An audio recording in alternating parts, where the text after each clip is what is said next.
போலாம். டோபமெண்டா குருட்டு கண்ணாடி போட்டுக்கியா, கண்ணு தெரியுதா? என்னைய டோபமெண்டா நீ எதுக்கு சொல்லிய நீ? நான் என்ன உன்ன மாதிரி அண்ணாடங்காச்சியா? நான் வருங்கால கோடீஸ்வரி, கோடீஸ்வரிமா, கோடீஸ்வரி. என்ன டோபமெண்டா பேரை மாத்திட்டியோ?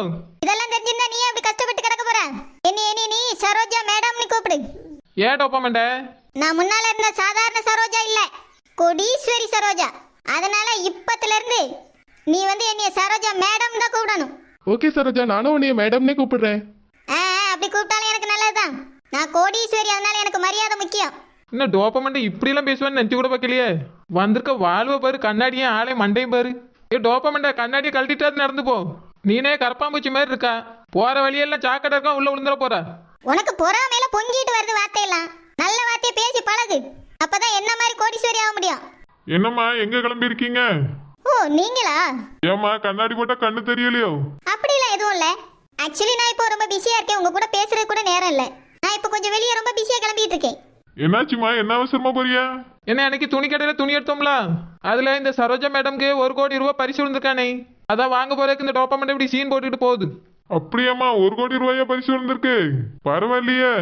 1 கோடி ரூபாய் பரிசு விழுந்தது எனக்கு.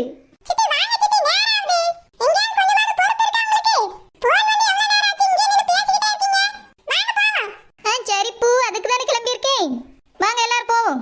என்னை பாத்தியலா 1 கோடி ரூபாய் பரிசு விழுந்தோடனே என்ன பேச்சு பேசிட்டு போறா நீ? சரிம்மா, கஷ்டப்பட்டவெல்லாம் முன்னேற்று போட்டோம். என்ன அவ ராணியக்காவை கூட பேசி விட்டானே. அப்படியா? ராணி சும்மாயே விட்டா? அவியெல்லாம் கொஞ்சம் பொறுத்து தானே போனவ. பரவாயில்லையே, என்னையால முடியாத சரோஜா பேசியிருக்காளே. என்னன்னு சொல்றிய நீங்களுமா? ஆமாம்மா, ஏத்து பேசுனா பதிலுக்கு பதில் பேசுவா பத்துக்க. இந்த மாதிரி ஆட்களை தேவைதாம்மா. சரிண்ணே. ஏங்க நம்ம நகை கடைக்கு போலாம் வாங்க. நான் கடைக்கு நீ மட்டும் போயிட்டு வாயா ராணி. நான் மட்டும் போய் என்ன பண்ணேன்? உங்க மாப்பிள்ளைய கூடுங்க, ஏழை மாப்பிள்ளைய. தாலி எடுக்கணும் 11 பவுனுக்கு. அது அவர் வசதிக்கு தகுந்த மாதிரி அவரே வாங்கிடுவார் ராணி. துணியெல்லாம் நம்ம செலக்ட் பண்ணி வாங்கியாச்சு, போத நம்ம என்ன ஊருக்கு கிளம்புவோம். அங்கிருந்து வந்ததே இதுக்காக தான். 11 பவுன் வாங்கினவன ரூபா எடுத்துட்டு வர சொல்லுங்க. சரி, நான் சொல்லி அவர்கிட்ட. தம்பி, கடை தம்பி, எப்போ வளர்ந்த தம்பி இங்க வாங்க கொஞ்சம். சொல்லுங்க மேடம், என்ன வேணும்? எப்போ நான் நேத்து துணி எடுக்க வந்தேன், ஞாபகம் இருக்கா உங்களுக்கு? மேடம், டெய்லி 1000 கஸ்டமர் வருவாங்க, எல்லாரையும் ஞாபகம் வச்சுக்க முடியுமா? என்ன பிரச்சனை உங்களுக்கு? எதுவும் டேமேஜ் இருக்கோ துணியில? அதெல்லாம் இல்ல தம்பி, கூப்பன் கொடுத்தீல்ல, அந்த கூப்பன்ல பரிசு எனக்கு தான் விழுந்திருக்குன்னு போன் பண்ணாவ. அப்படியா மேடம், உங்களுக்கு பரிசு விழுந்திருக்கா? ஆமா தம்பி, எங்களுக்கு பரிசு விழா நீ தானே சொன்ன. அதனால தான் எல்லா துணியும் தனித்தனியா பில்லு போட்டு போனோம். எனக்கு மட்டும் தான் பரிசு விழுந்திருக்கு. என்னையா போன் போட்டு கூப்பிட்டாவே தான் நாங்க வந்திருக்கோம். சரி மேடம், கூப்பனை கொடுங்க. ஐயோ, வாங்கையில தரணுமா? பரிசு தாப்பு, நான் நம்பர் சொல்லி. மேடம், கூப்பனை கொண்டு போய் காமிச்சாதான் என்ன பரிசு வந்திருக்கோ அதை வாங்கிட்டு வர முடியும் மேடம். சந்தேகப்பட்டுட்டு கேக்குறியோ? எனக்கு தான் முத பரிசு விழுந்திருக்குது, அதுதான் போன் பண்ணி கூப்பிட்டாவே. அப்படியா மேடம்? கூப்பனை தாங்க, நான் செக் பண்ணி எடுத்துட்டு வரேன். சரி பூ, நீ நம்பிக்கையான பையன்ல, அதனால உன் கையில தாரி போய் எனக்கு விழுந்த பரிசை கொண்டு வா. சரி மேடம், இங்கே வெயிட் பண்ணுங்க, நான் எடுத்துட்டு வரேன். இந்த பையன் ரொம்ப நல்ல பையன். இதுல போட்டிருக்கிறது ஒரு சோறுன்னு நான் படிச்சுக்கிட்டு இருந்தேன். இதுல 1 கோடி போட்டிருக்கு பரிசு விழாக்கான்னு சொன்னான். அவன் சொன்ன மாதிரியே விழுந்துட்டு, அதுவும் 1 கோடி பரிசு. எவ்வளவு சந்தோஷமா இருக்கு. நல்ல ராசியான பையன் போல்க.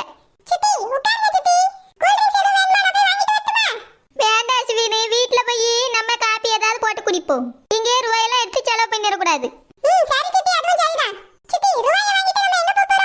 ஹோட்டல்ல தான் போய் தங்கணும் பூ.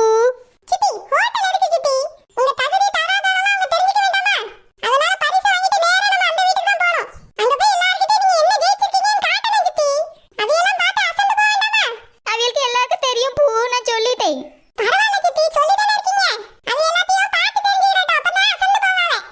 சரி பூ, நீ சொல்லிதான் சரிதான்.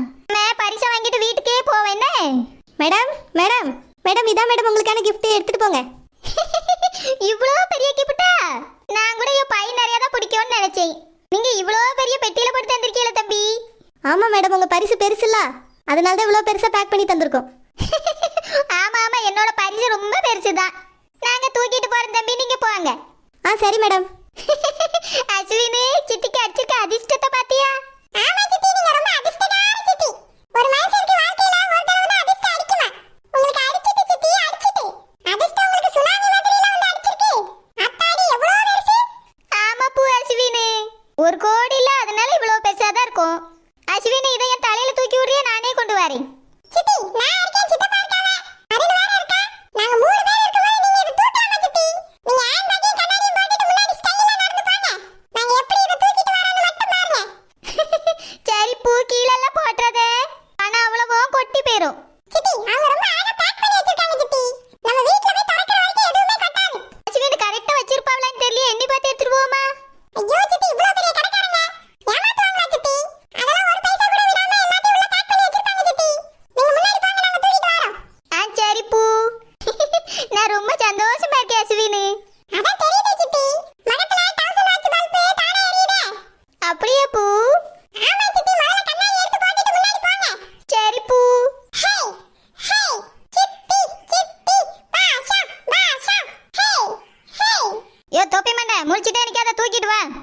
சரிங்க மேடம்.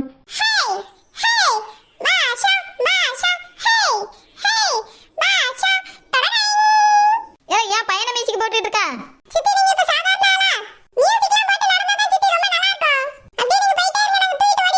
ராணி, ஏ ராணி.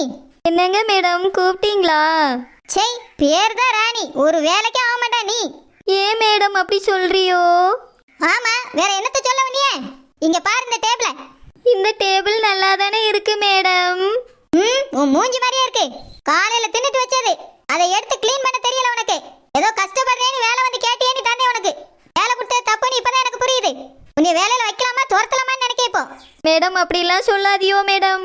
நீங்க தர இந்த வேலை இல்லைன்னா என் புருஷன் பிள்ளை குட்டியெல்லாம் கஷ்டப்பட்டுருவோம் மேடம். தெரியுது இல்ல, பாவம் பார்த்து நான் வேலை தந்திருக்கேன்ல. அந்தந்த நேரத்துக்கு அந்தந்த வேலையை முடிக்கணும்னு உனக்கு தோண மாட்டேங்குது. இங்க பாரு, இந்த சோபா பூரா தூசியா இருக்கு. நீ எல்லாம் என்ன வேலைக்காரி? சுத்தமா வச்சுக்கணும்னு இருக்க இடத்த உனக்கு தெரியாது. மேடம் சோபா கிளீனா தான் இருக்கு மேடம். காலையில தான் ரொம்ப கஷ்டப்பட்டு தொடச்சேன் மேடம். முட்டி வலியே வந்துட்டுனா பாத்துக்கிடுங்கோ மேடம். இப்ப நான் போய் சொல்றேன்னு சொல்றியோ? சீச்சி ஐயோ மன்னிச்சிருங்கோ மேடம். நான் உங்களை போய் அப்படி சொல்வேனா மேடம்? இப்ப நீ சொன்னக்கு என்ன அர்த்தம்? சாரி மேடம், இனிமேல் அப்படி சொல்ல மாட்டேங்கோ மேடம்.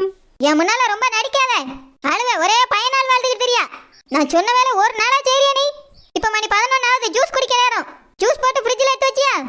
இல்லைங்கோ மேடம், என் மேல் தான் போட போறேன். சி, என்னோட முகம் என்னத்துக்காகும்? அந்த நேரத்துக்கு ஜூஸ் குடிச்சாதான் நான் நல்லா இருக்க முடியும். என்ன ஜூஸ் போடல? மேடம் பழம்லாம் காலியாகி போச்சுங்கோ மேடம். அதனால தான் ஜூஸ் போடலிங்கோ மேடம். எனக்கு பழம் தேவைப்படும், ஜூஸ் தேவைப்படும், தெரியுமா தெரியாதா? இது கூட பார்த்து பார்த்து வாங்கி வைக்காத என்ன வேலைக்காரி நீ? யார் வந்தாரா? யாரை கேட்குறீங்கோ மேடம்? உங்க புருஷரையா கேட்குறீங்க? வேற சார்னா யாரு? உன் புருஷன் இந்த டம்மி மிச்சரை கேப்பேன்னு நினைச்சிட்டு இருக்கியோ? என் புருஷன் வந்தாரா இல்லையா? சார் அவங்க அம்மா வீட்டுக்கு போயிட்டார் மேடம். பேதி இருப்பா, அவனுக்கு எத்தனை தடவை சொன்னாலும் வழங்க மாட்டேங்க. அதெல்லாம் அவனுக்கு டைவர்ஸ் நோட்டீஸ் அனுப்பணும். அதுக்கு ஒரு வக்கீல பார்த்து ஏற்பாடு பண்ணு. மேடம் சரிங்கோ மேடம், எனக்கு ஒரு போன் வாங்கி கொடுங்கோ மேடம். போனா? உனக்கு எதுக்கு போனே?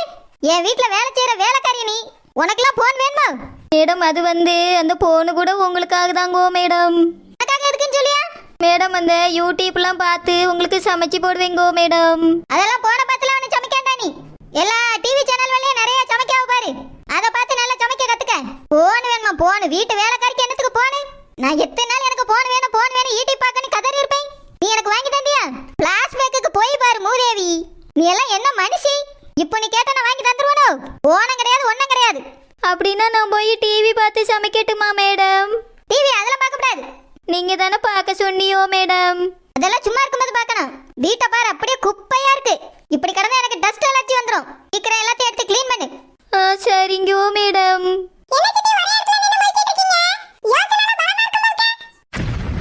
என்னது எல்லாம் கனவா? நல்ல வேலை கிப்டாது என் கையில தான் இருக்கு. வீட்டுக்கு போவோம், அதே வாழ்க்கையை தான் வாழ போறோம்.